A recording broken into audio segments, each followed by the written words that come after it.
Good afternoon, everyone. This is Mike O'Malley here with the Hurricane Outlook and discussion for August 5th, 2021, according around 3:40 p.m. Eastern Time. A lot to talk about today, including the potential for one or two tropical cyclones to be forming in the tropical Atlantic over the next several days. So let's go and jump straight into everything. Taking a wide look across the tropical Atlantic this afternoon, we do have things that are starting to pick up here. First of all, we still have this pesky frontal boundary, the stalled front that is positioned from the northeastern United States all the way down through the southeast and through portions of the northern Florida Peninsula. This has brought a lot of heavy rainfall to the region over the last several days. Plenty of rain to kind of go around for everybody. That's been good, certainly getting rid of drought conditions across the area. But then in the tropical side of everything, we've had two tropical systems, really, disturbances that have managed to kind of sneak its way in. We have a tropical wave here, which may go on to develop over the next several days, somewhere in this monsoon trough. And then we also have Invest Area 92L located over the coast of Africa. This will be emerging later this afternoon or evening on water. And from that point going forward, this has a high likelihood of becoming a tropical depression or storm. The next name would be Fred. And this could also have some potential implications for the Cabo Verde Islands down here, and certainly implications downstream here in the central Atlantic. So we'll be watching that. Again, looking here at the tropical weather outlook from the National Hurricane Center. Again, this is our one tropical wave here with a 20% chance of development over the next 5 days. And this next tropical wave here, Invest Area 92L, now dubbed, and this has a 70% chance of development over the next 5 days as it moves over water tonight, and then will continue its journey across the tropical Atlantic over the next several days or so.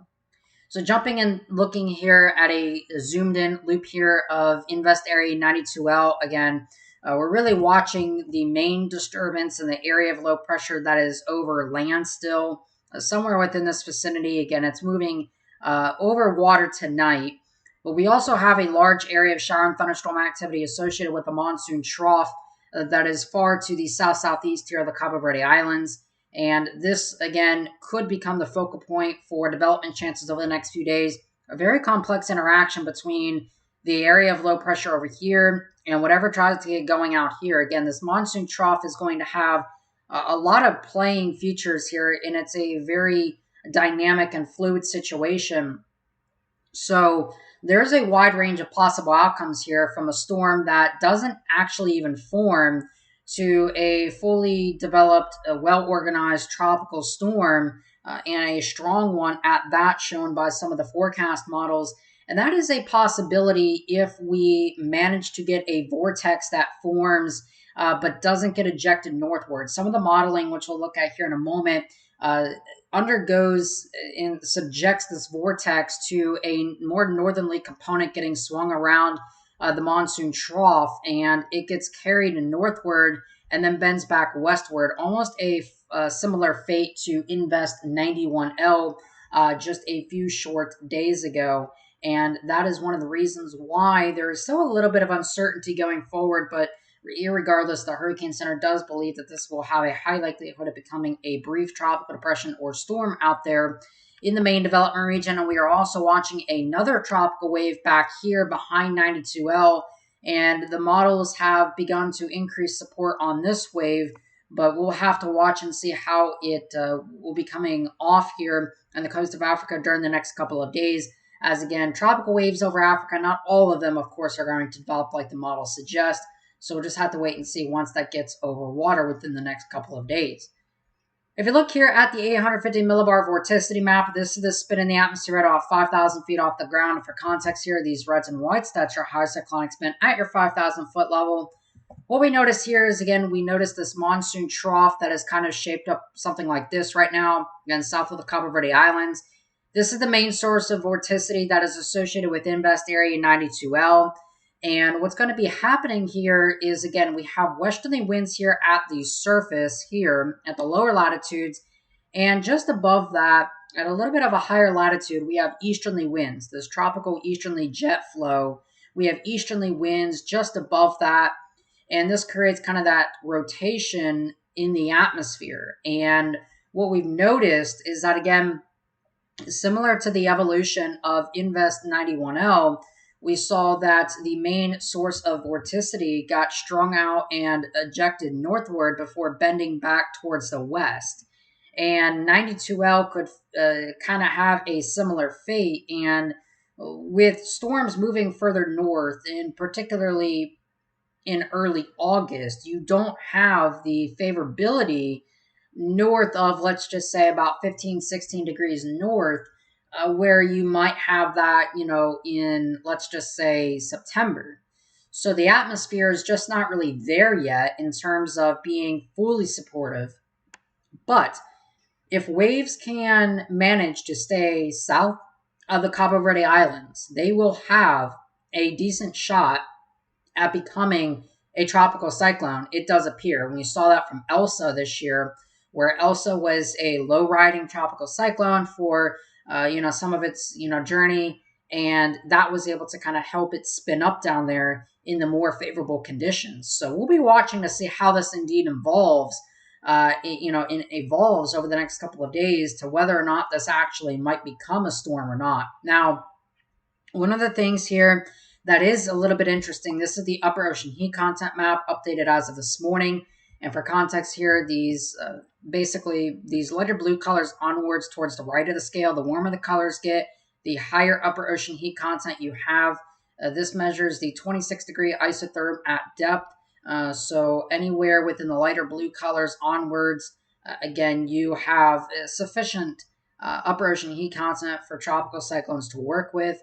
And again, one of the main reasons for there being lack of development north of the islands is, look, there's no upper ocean heat content. The Cabo Verde Islands, north of there, you get into the northern part of the island chain, and there's no upper ocean heat content to speak of until you get past about 50 degrees, really about like 45 degrees west.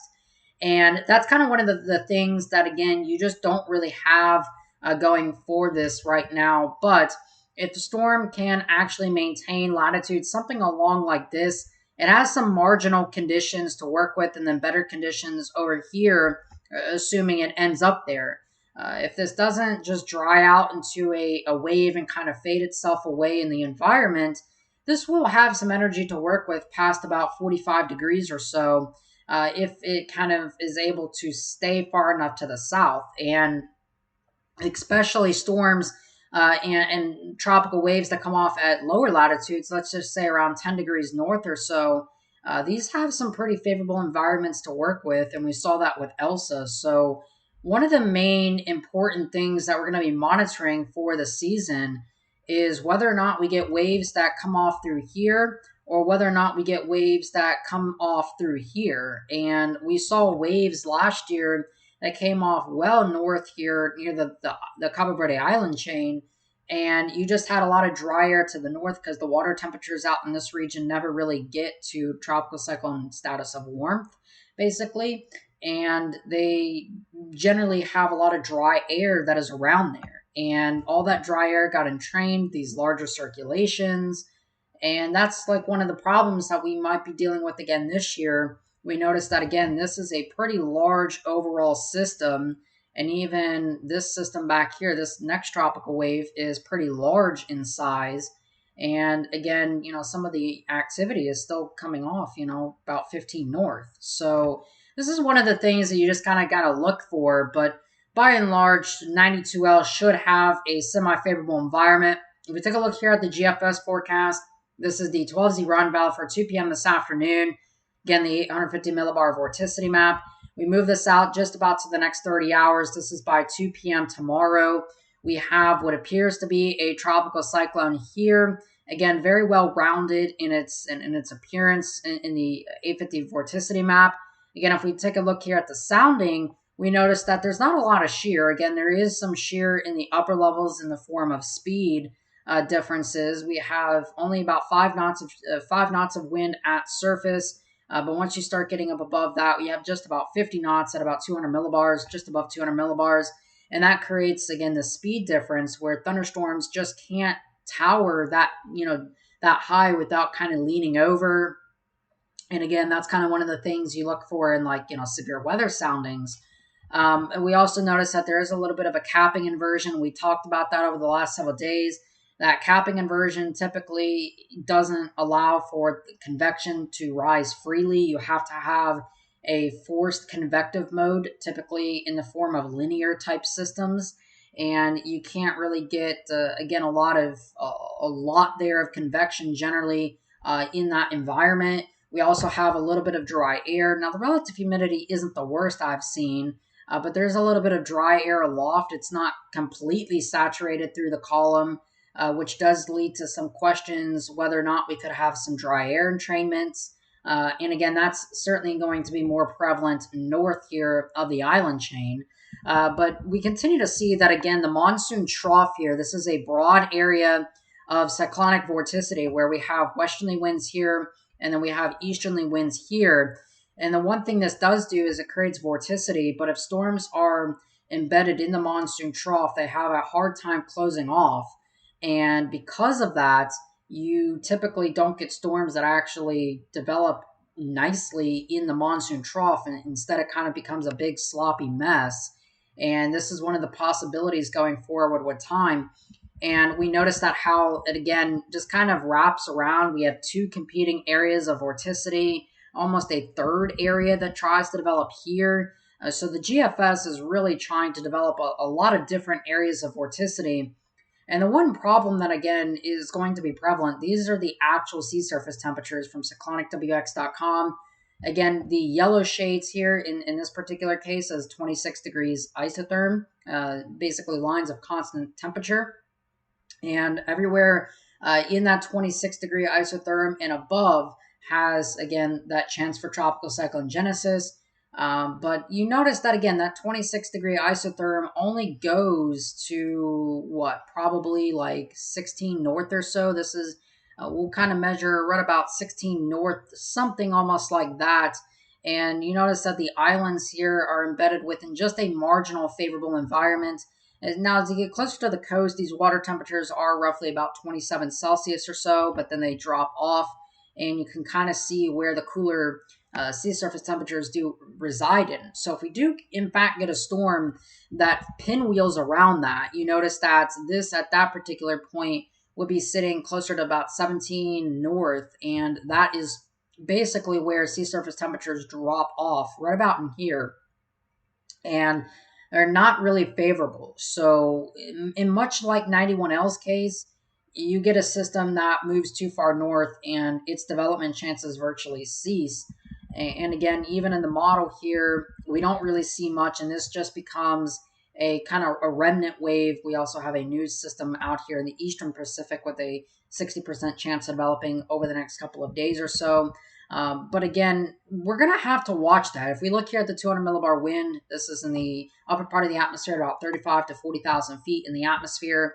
One of the things that we know, at least in the short term, is that we will have some pretty favorable shear profiles. Again, just some very light shear in the form of speed from those trade winds. But again, a lot of what the GFS is doing is creating vertical shear from systems that form in the Eastern Pacific and translating that downstream across the tropical Atlantic and the Caribbean.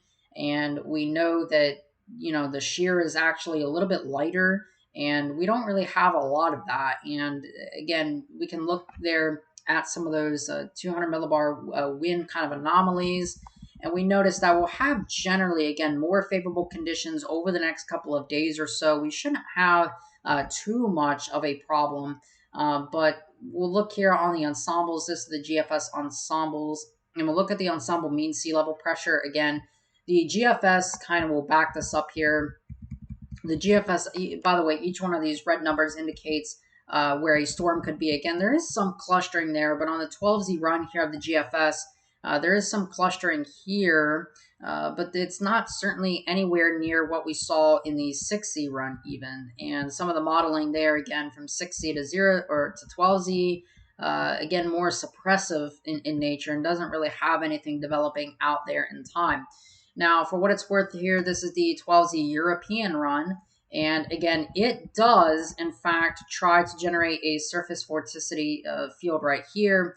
And then also, curiously, this is our other area in the monsoon trough. And again, that ends up kind of consolidating and becoming its own tropical cyclone, and then carrying kind of this very complex interaction. So, what is 92 out here may in fact absorb up this monsoon trough, according to the Euro. You get pinwheeled around that, and a storm forms and moves towards the northwest.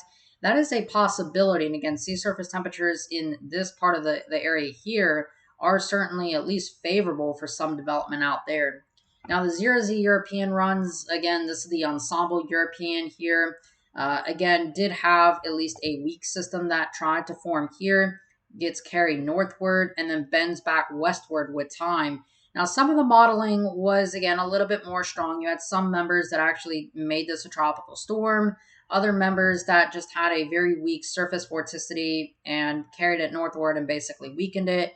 Very complex interaction that's going to be setting up here with this monsoon trough. So it is going to be kind of important to see how this indeed involves. And again, whatever we're going to have to deal with, we're going to have to watch this ridge of high pressure to the north to see, would there be a potential break in the ridge to allow storms to recurve and make its way on out to sea? Or could this ridge be stronger than what's currently modeled? Again, now this all starts to kind of come into fruition, but we really don't know yet because we don't even have a storm. So it's just a little too far out in time to see where things might be playing out. But again, we'll just have to kind of keep a watchful eye on everything. And of course, I'll be here daily making video updates. All right. With that being said, hope you have a great rest of your afternoon, evening. Of course, I am Michael O'Malley. I'll talk to you guys again some more tomorrow.